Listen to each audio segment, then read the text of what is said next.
I'm Dennis Peacock with another edition of the TransForum, and we're looking here at one of the great issues of our day, the whole question of not only producing lasting poverty, but training our children to succeed in life. Both these things are very much at play as we talk about the crisis of the African American family here in the United States. Now, the Bible says, and I don't quote that often here on the TransForum, but I have to do it here. The Bible says to Abraham, it's called the Abrahamic Covenant. Jews and Christians both believe in that. In Genesis 12:3, it says, "In thee," that is in Abraham, "shall all the families of the earth be blessed." The biblical pattern for blessing, and the biblical pattern, by the way, for economics is the same as the Greek pattern of economics. The word oikos literally means household management or family-based management. All lasting wealth is ultimately created by generational transfer in the family.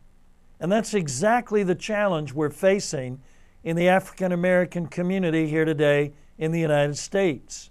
7 out of 10 African American children are born out of wedlock. That is a flat guarantee for poverty. That's a flat guarantee for crime. It's a devastating figure.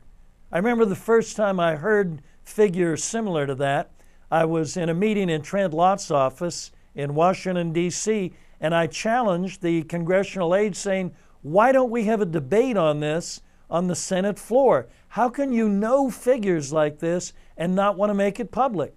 Well, they said the issue was too hot. Well, that's why we have the TransForum, folks. It ain't too hot for us. We're here to tell it like it is and stimulate a global debate.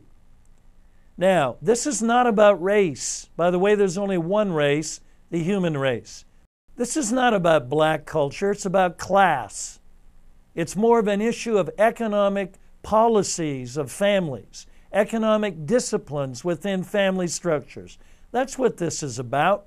You know, if we don't sort this class-race issue out, we're going to continue stalled in the whole racist context.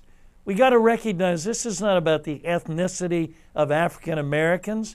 It's about practicing policies that create upward economic mobility.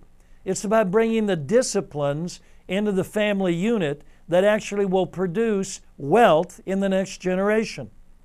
It's about culture, a culture of prosperity, not a black culture, not a white culture, not a brown culture, but a productive culture, a culture that's living by standards that have long-term goals in mind.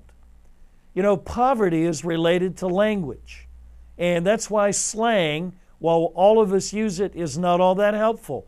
We've talked about this before here on the news briefs, that the dumbing down of language in America is actually a very, very negative thing. Language is related to complexity of thinking, and language is related to economic income. We're talking about telling young black men and black women, hey, you don't do it unless you're married.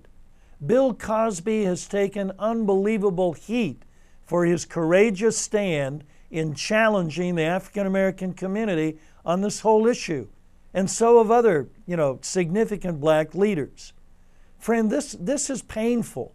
Those of us that especially care about the debris that racism and slavery and all those things caused, this is not an academic issue.